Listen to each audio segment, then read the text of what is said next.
আমি আর আফি যখন আম্মুর বাসায় গিয়েছি, সে কথা শুনে একজন স্পেশাল মেহমান আমাদেরকে দেখতে আসার জন্য অনেক কান্নাকাটি করছিল। আম্মু যখন ফোনে কথা বলছে, তখন যখন শুনছে ও কান্নাকাটি করতেছে, আম্মু বলছে ঠিক আছে ওকে নিয়ে চলে আই। ওরা যে আসবে ওদেরও আগের থেকে কোনো প্ল্যান ছিল না, আমরাও জানতাম না। আগে থেকে কোনো নাস্তার তার আইটেমে করার সুযোগ পাই নাই, তাই সব দোকান থেকে কিনে এনে কোনো রকম দেওয়া হয়েছে। যাই হোক, আমি মেহমানটাকে স্পেশাল কেন বলেছি জানেন?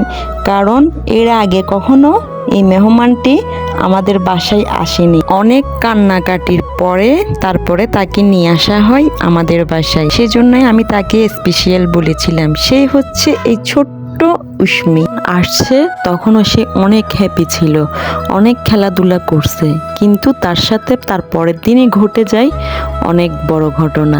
সে হঠাৎ করে অসুস্থ হয়ে যায়, তার অনেক জ্বর। পরে সে হাসপাতালে অ্যাডমিট হওয়া লাগে, 3 থেকে 4 দিন হাসপাতালে থাকতে হয়। সবাই ওদের জন্য দোয়া করবেন। ভিডিও আজকে এখানেই শেষ করলাম। আল্লাহ হাফেজ।